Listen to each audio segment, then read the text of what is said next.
வணக்கம் நண்பர்களே. திரும்ப திரும்ப பிப்பாக்கெட் அடிச்சிட்டு ஜெயிலுக்கு வர்றியே, நீ திருந்தவே மாட்டியா என்றார் ஜட்ஜி. எவ்வளவு தரம் பிப்பாக்கெட் அடித்தாலும் அதே தண்டனையே தர்றீங்களே, நீங்கள் சட்டத்தை திருத்த மாட்டீங்களா என்றான் பிப்பாக்கெட் பக்ரி. ஜட்ஜிக்கு சுருக்கென்றது.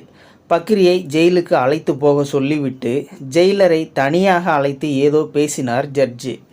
ஜெயிலர் பிப்பாக்கெட் அடித்த 10 பேரை ஒரு பிளாக்கில் வைத்தார். பக்ரியை தனியாக அழைத்து சொன்னார், இந்த பிளாக்கில் உனக்கு நேரப்படி சோறு கிடையாது. இந்த பிளாக்குக்கு ஒரு கேன்டீன் இருக்கின்றது. செய்கின்ற வேலைக்கு தினமும் 200 ரூபாய் கூலி. அதை கொண்டு போய் காசு கொடுத்து சாப்பிட வேண்டும். ஒரு டிஃபன் 50 ரூபாய், ஒரு சாப்பாடு 100 ரூபாய். மிச்சம் பிடிக்கிற காசு உனக்கு. பக்ரி சந்தோஷமாக ஒப்புக்கொண்டான். ஜெயிலர் மற்ற 9 பேரை தனியாக அழைத்தார். பக்ரி கூலியை வாங்கிக்கிட்டு செல்லுக்கு போகிற வழியில் அவனை பிப்பாக்கெட் அடிக்கிறது உங்கள் வேலை. அவனுக்கு தெரியவே கூடாது. தினம் ஒருத்தராக இந்த வேலையை செய்யணும். யார் எப்போ பண்ணுறீங்கன்னு தெரியக்கூடாது. தெரிஞ்சால் உங்கள் யாருக்கும் சோறு கிடையாது என்றார். அவர்கள் இந்த தொழில் சவாலை ஏற்றார்கள். முதல் நாளே பக்ரி பிப்பாக்கெட்டில் காசை விட்டான். எவ்வளவு கெஞ்சியும் அவனுக்கு இலவசமாய் டிஃபன் தரவில்லை. பசியில் அவனை துடிக்க விட்டு கெஞ்சென்று கெஞ்ச விட்டு அப்புறம் துளியுண்டு சாப்பிட தந்தார்கள்.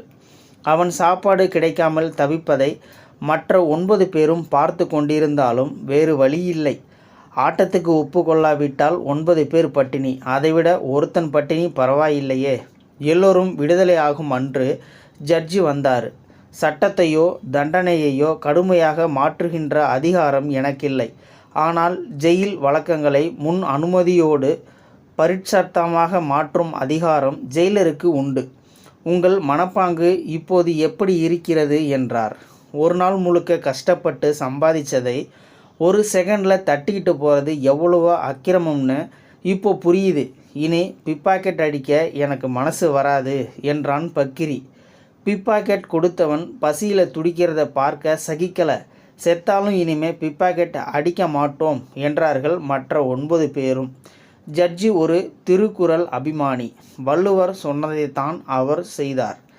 தக்காங்கு நாடி தலைச்செல்லா வண்ணத்தால் ஒத்தாங்கு ஒருப்பது வேந்து.